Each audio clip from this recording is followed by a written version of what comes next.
তারা সেটা ঘোষণা করলেন যে একজন ছাত্রলীগ মারলে 5,000 টাকা, একজন পুলিশ সদস্য মারলে 10,000 টাকা। জামাত শিবির বিএনপির ক্যাডারদের নির্দেশনা প্রদান করে এবং আমাদের কয়েকজন পুলিশ সদস্যকে ঝুলিয়ে তারা হত্যা করেছে। এইটা কি কোনো সভ্য দেশের মানুষের পক্ষে সম্ভব? কারণ তারা এই রাষ্ট্রটাকে ব্যর্থ করতে চায়, অকার্যকর করতে চায় এবং স্বাধীনতার যে স্বপ্নের যে সোনার বাংলা, যে লক্ষ্যে এটাকে গঠন করতে সেটা থেকে তারা মানে পাকিস্তানি কায়দায় আবার নিয়ে যেতে তাদের অপচেষ্টা। যারা ওই 10,000 টাকা আর 1 লাখ টাকা যাই দেন, পুলিশ এত সস্তা না।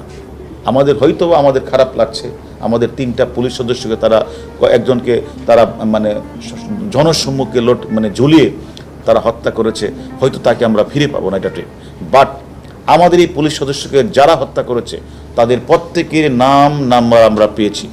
তাদেরকে আমরা আপনাদের কাছে কথা দিচ্ছি, যত দ্রুত সম্ভব তাদেরকে ধরে এনে আমরা আইনের আওতায় দাঁড় করাবই, এটা আমরা আপনাদের সামনে বলছি।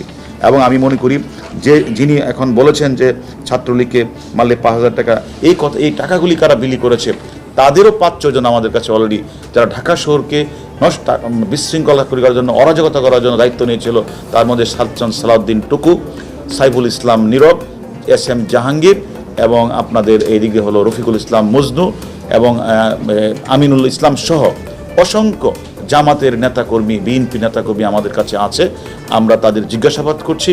তাদের মোবাইল থেকে অনেক মেসেজ পেয়েছি যারা বাহির থেকে তাদেরকে অর্ডার করেছে যে আমরা নতুন কমিটি তোমাদেরকে দিয়েছি, তোমরা যদি সেটা না করো তোমাদের ছুরি ফেলে চলে যেতে হবে, তোমাদের কমিটি থেকে বাদ দেওয়া হবে। তাদের এইভাবে ধমক যে মেসেজ আমরা দেখেছি। যারা সরকারি রাষ্ট্রীয় স্থাপনায় হামলা করেছে, অগ্নিসংযোগ করেছে, পুলিশকে মিটিয়ে হত্যা করেছে, তাদের প্রত্যেককে একে একে আমরা ঘর থেকে ধরে নিয়ে এসে যেহেতু আমরা জানেন আমাদের পুলিশ, আমরা CRPC PRBর মাধ্যমে চলি, আমরা আইনের মধ্যে চলি। অতএব কেউ যদি আইন লঙ্ঘন করে আমরা তাদের কাউকেই ছাড় দেব না। এবং এটাও আপনাদের বলে দিই, কাউকে অহেতুক হয়রানি করা হবে না, এটাও আমরা আপনাদের বলেছি। যদি এরকম কোনো সংবাদ পান কাউকে অহেতুক আমাদের কোনো পুলিশ হয়রানি করছে, ধরে এনে ছেড়ে দিচ্ছে, সেটাও আপনারা আমাদেরকে জানাবেন। আমরা মনে করি যারা এই ঘটনার সাথে সত্যিকারভাবে জড়িত, জামাত শিবির এবং বিএনপি, তাদের নাম আমরা পেয়েছে, আমরা সেই ভিত্তিতে আমরা গ্রেপ্তার করছি।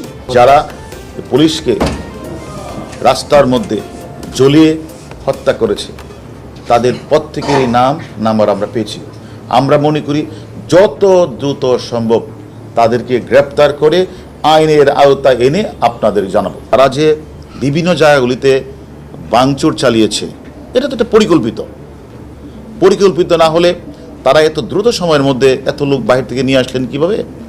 আর সেখানে তাদের খাবার পৌঁছে দেওয়া, পানি পৌঁছে দেওয়া, অস্ত্র পৌঁছে দেওয়া, লাঠি পৌঁছে দেওয়া এবং তাদের কাছে রসদ পৌঁছে দেওয়া, এই কাজটি এই ঢাকা শহর থেকেই কিছু উঠতি বয়সী ব্যবসায়ী, জামাতপন্থী ব্যবসায়ী, বিএনপি ব্যবসায়ীরা দিয়েছে। তাদের নাম্বার পেয়েছে, অনেককে আমরা গ্রেপ্তার করেছি এবং তাদের কাছ থেকে টাকা নিয়ে যে নতুন কমিটিতে আসা নেতারা, তারা যে টাকাটা বিলি করেছে তাদেরও প্রত্যেককে আমরা গ্রেপ্তার করেছি এবং তারা যাদেরকে মাঠ লেভেলে টাকাটা বিলি করেছে, অস্ত্র সাপ্লাই দিয়েছে, তাদেরও আমরা গ্রেপ্তার করেছি। আমরা তাদের কাছ থেকে সকল তথ্যই পেয়েছি। এখন আমাদের কাজটি হচ্ছে যারা এই ঘটনার সাথে জড়িত হয়েছে, যারা অর্থ বিনিয়োগ করেছে, যারা খাবার রসদ সাপ্লাই দিয়েছে, যারা টাকা বিনিয়োগ করে তারা পানি কিনে দিয়েছে, খাবার কিনে দিয়েছে, খিচুড়ি বিলি করেছে, প্রত্যেককে আইনের আওতায় আনা হবে।